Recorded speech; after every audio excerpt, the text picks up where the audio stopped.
Ito mga kasay, no? Hahanap po tayo ng mats dito, no? Sa beach. Kasi usually probably sa beach talaga nakikita yung mga materials, no? Pang bonsai, lalo na yung bantigi. Ito meron dito. Yan, o. Yan, bantigi siya, o. Tingnan nyo, guys. Kadapa lang siya, o. Hanggang tuhod lang sa akin, halos. O. Ito yung puno. Yan. Kasing laki ng braso yan, o. Ito, iba rin yung puno niya. Medyo maliit yan. Kakatabi lang, guys, oh. Tapos ito naman yung puno. Yan. So bantigi yung lahat yan. Ito sa unahan, madami pa, oh. Oh. Wow, ganda nito. Yan, guys, oh. Yung puno.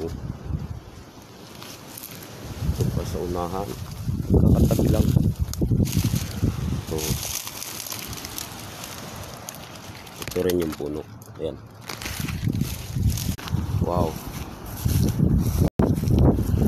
Wow. Sarap mag-beach, guys, pero mamaya na tayo maliligo. Mamarkingan muna natin to, baka makakuha ng iba, no? Ito, mayroon pa dito. Yung puno niya. Yan. Ito, guys, di ko alam kung kilala nyo to, pero maganda rin siya, oh. Ano?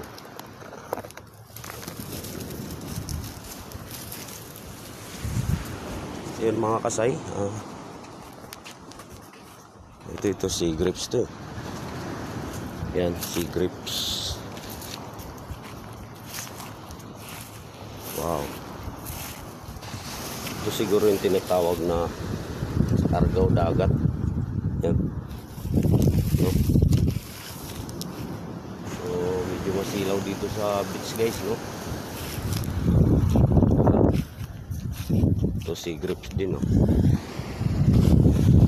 Napakalamig, guys, nung dahon nito. Yan, oh. Ang lamig pagka dumadampi sa sa balat. Parang kinukontra niya yung init dito sa beach.